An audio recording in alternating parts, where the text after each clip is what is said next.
Hello and welcome to the Singing Church, a selection of thematic songs and hymns. I'm Margaret KDC to take you through the program, which covers the week that begins Sunday, 21st of June.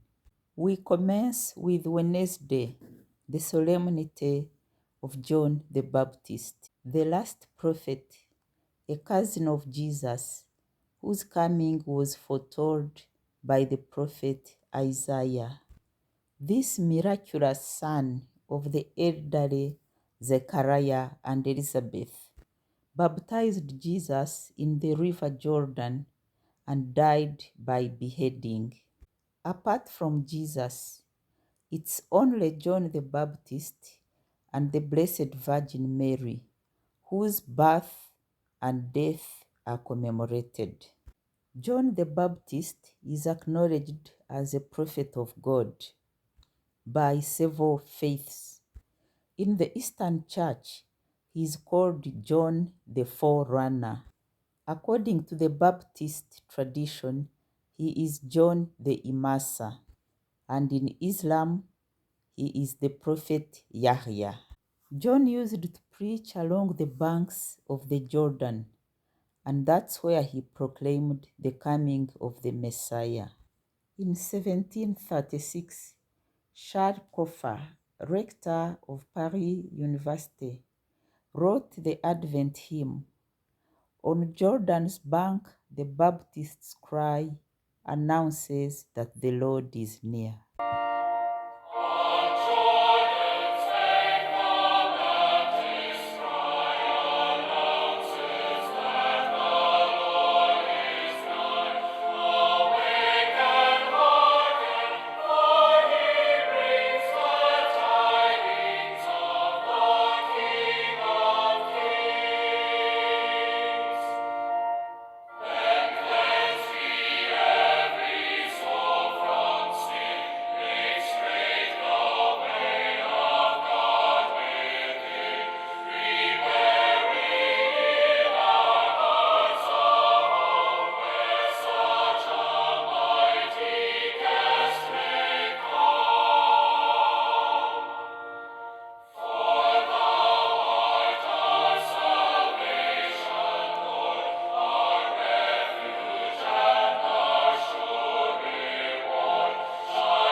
The Italian Benedictine monk Paulus Diaconus, or Paul the Deacon, wrote the Latin hymn Ut Queant Laxis, translated as "Let our voices resound the wonders of your deeds, O St. John the Baptist."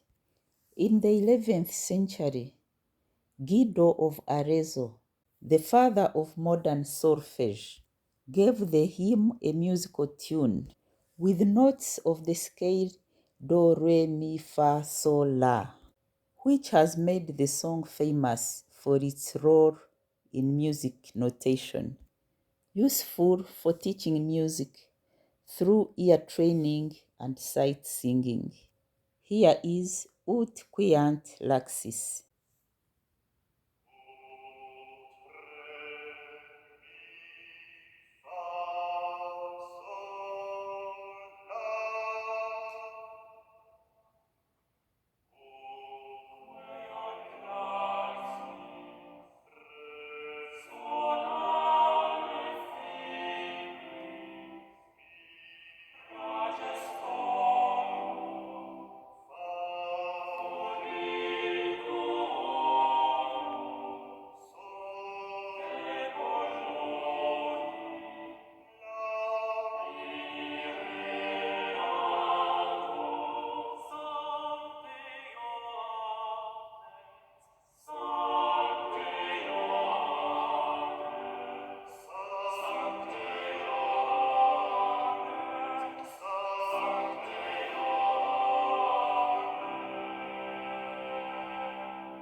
Sancte Johannes St. John, with the note ut, the equivalent of do.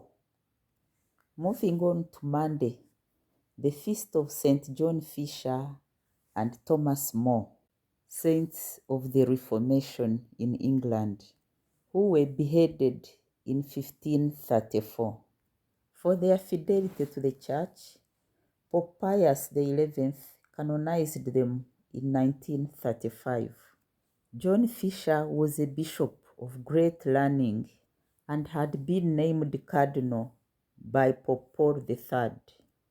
Thomas More was a lawyer, an MP, a statesman, and married with 4 children. For his intellect and wisdom, he was made Lord Chancellor of England. The two saints disagreed with King Henry VIII on the indissolubility of marriage. Thomas More's last words were, "I die the king's good servant, but God's servant first," while John Fisher recited Psalm 31, which says, "Deliver me in your righteousness. Be my rock of refuge. For your name's sake, lead me," which words rhyme well with the Tuesday Gospel of Matthew, where Jesus advises his disciples to enter through the narrow gate that leads to life and avoid the wide gate which leads to destruction. For this we sing, "Lead me, Lord, in thy righteousness," the 1861 hymn by Samuel Sebastian Wesley, the English organist, composer, choir master, and doctor of music.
Lead me, Lord, in thy righteousness.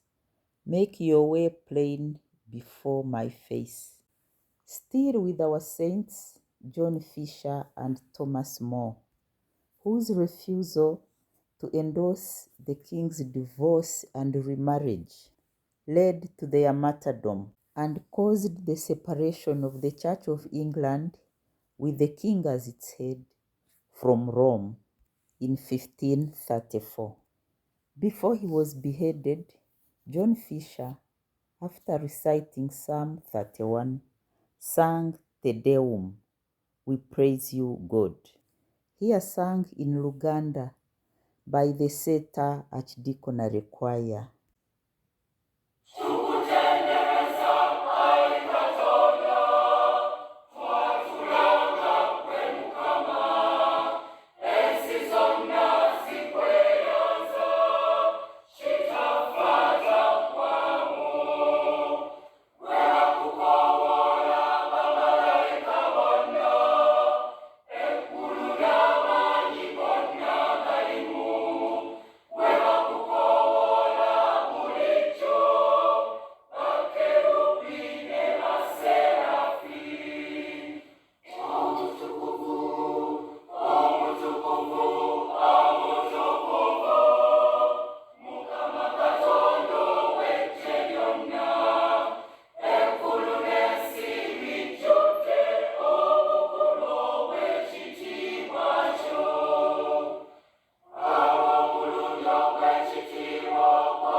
Next is the parable of the two contrasting builders.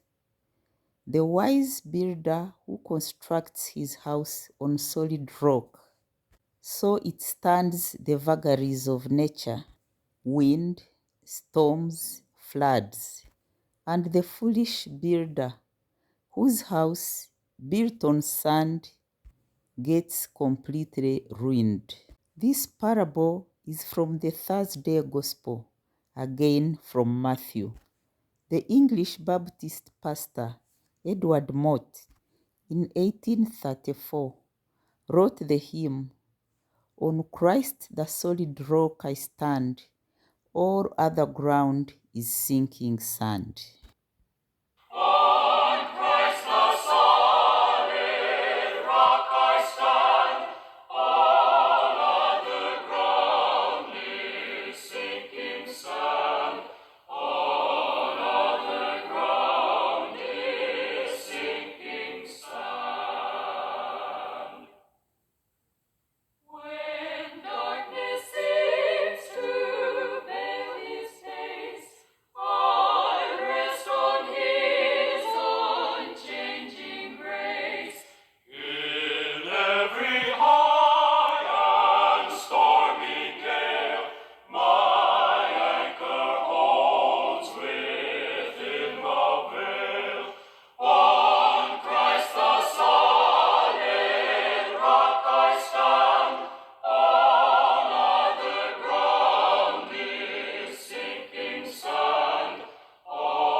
Those who have been around for a while may recall the German band Boney M, which was popular in the 1970s. One of their hit songs that won a platinum award was By the Rivers of Babylon, a Rastafari song of the Jamaican reggae group, the Melodians. The song depicts a distressed community, the Babylonian exile, yet forced to sing a joyful song unto the Lord.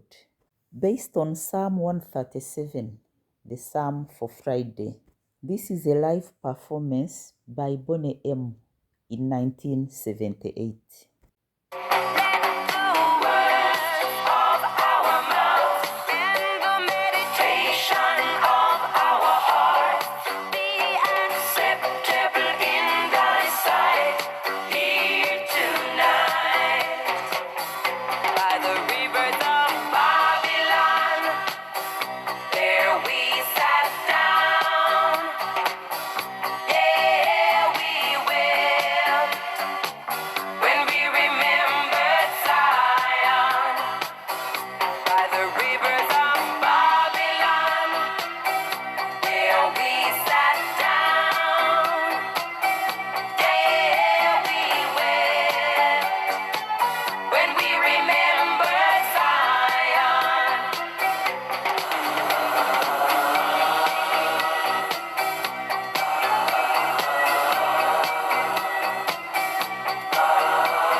Saint Cyril, pronounced Cyril in Greek, Patriarch of Alexandria in Egypt, was born in the 4th century.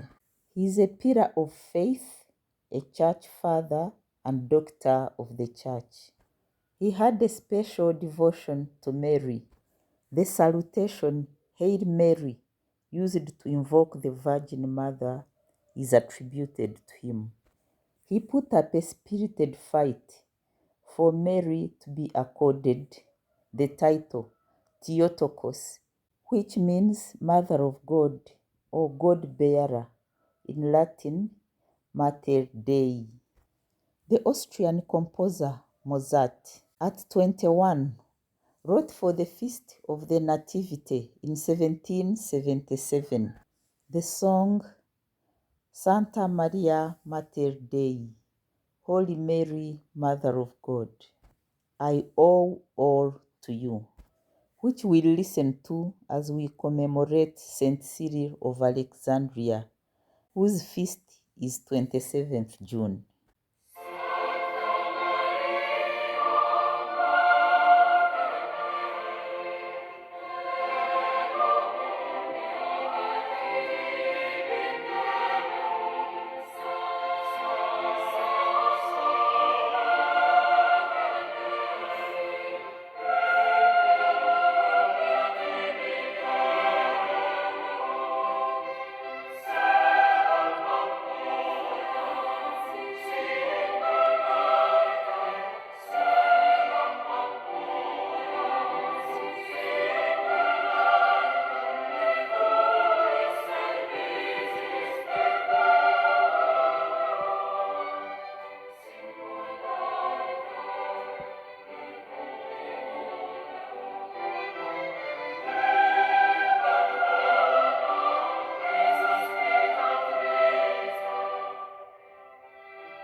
On a sad note, the Archdiocese of Kampala is mourning the loss of Father Viatore Muvunyi from Kiziba Parish, who was buried on Tuesday.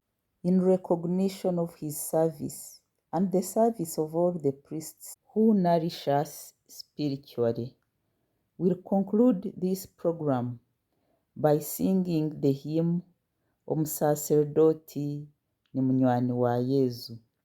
A priest is a friend of Jesus.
And with that, we come to the end of this week's edition of the Singing Church.